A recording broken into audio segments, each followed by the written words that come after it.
The concept of expansion and contraction in relation to our journey of recovery and healing is something that I want to talk about because it really helped me find a lot more ease in my process, and it's something that comes up regularly with clients at the clinic.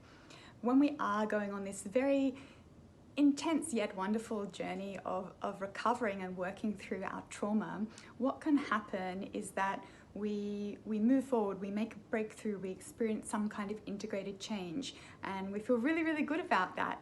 And then all of a sudden, we can find ourselves looping back. So maybe physical symptoms are coming back, or we can feel our anxiety or our depression returning, or becoming more emotional.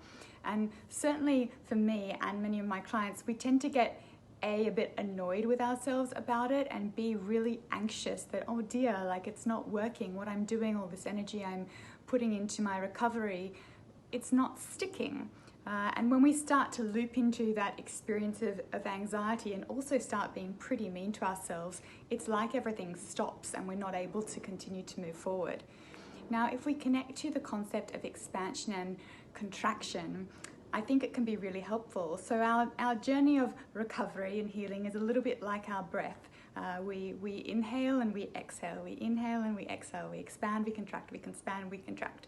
So when we are making a change, in order to integrate this really big shift or these many shifts that occur, our system or our being actually does need to come back a little. We cannot just keep evolving and expanding in this very linear motion. It's almost like it would blow out our system. We don't have capacity. So in my experience, what often happens is that we have this expansion, we make a change, and then there's a need to actually close in and sit with it to allow for integration. And then there'll be another expansion and another contraction and another expansion and another contraction. And I think that if we can welcome this process, it actually makes it a lot more graceful.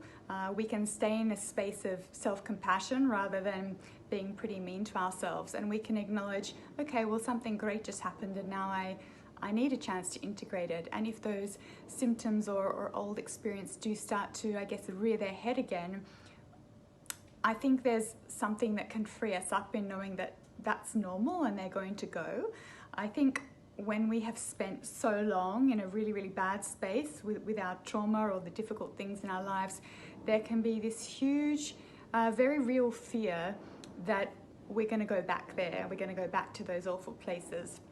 And I think knowing that actually there is this movement and this fluidity that we can connect to in our journey can really help that and allay those fears. So my self-inquiry suggestion to you is to consider next time you are making a change, can you connect to the concept of expansion, and can you even invite a contraction? Can you invite a space where you're not continuously trying to evolve and trying to expand, and see what happens? Does it bring about a new way of expansion quicker or with more ease or grace? I'd love to hear how that integrates for you.